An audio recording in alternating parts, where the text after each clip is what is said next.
everyone. Today I am in front of you to continue our last chapter, that is electrostats. So our topic is earthing and the grounding. So when we rub the insulators, the bodies can acquire charge, but we are not able to rub the conductors. Why?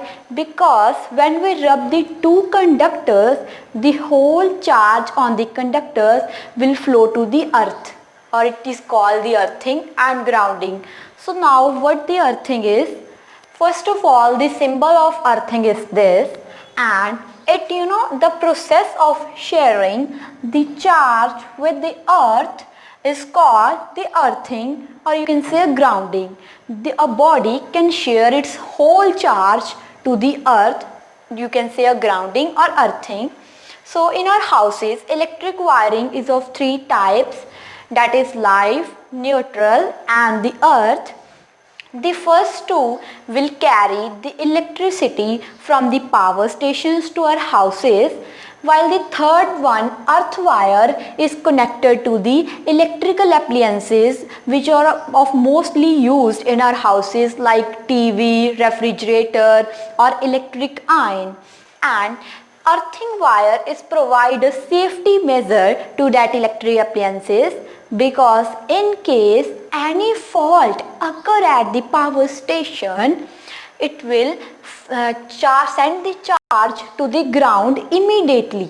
The whole charge flow to the ground instantly without causing any damage to that device.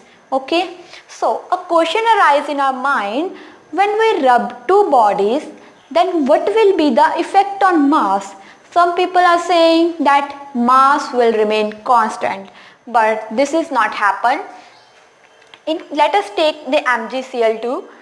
In case of magnesium chloride, magnesium can lose the two electrons, while the two atoms of the chlorine can acquire the one electrons from the magnesium.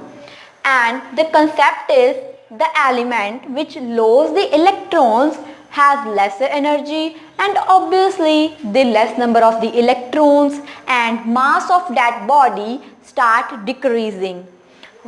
This is the magnesium which can lose the electron, so the mass of magnesium start decreasing, while the element which gain the electron has more energy, more electron obviously, and mass of that body start increasing. Like this is in the case of chlorine, that mass of the chlorine start increasing. This is the earthing and the electrostatic induction. In this process, when a charged body is brought nearby the conductor, it gets electrified and is called electrostatic induction. Like when we take a positively charged glass rod and brought it nearby the conductor, then the A end of the conductor will acquire negative charge due to the attraction between opposite charges, while the B end of this conductor will acquire the positive charge due to the repulsion between like charges.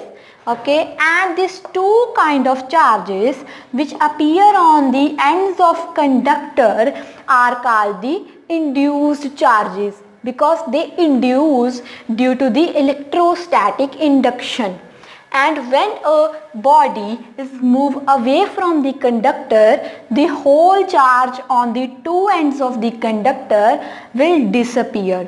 So you can say the charge on the conductor will remain as long as the body is kept nearby this conductor. Otherwise, when body move apart, the whole charge will disappear and conductor will become neutralized. Okay. Charging by the induction.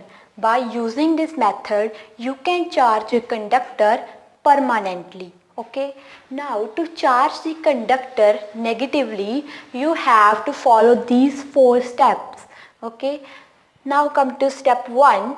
In this, you have to brought a glass rod nearby the conductor, and you know the A end will acquire the negative charge due to the attraction, while the B end acquire positive charge due to the repulsion between like charges.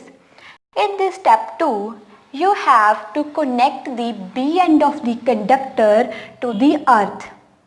In fact, you can say the earth will provide the negative charges to neutralize or balance this positive charge, and it will come sent to the earth, okay, while the negative charge will stay on the other end of the conductor due to this attraction.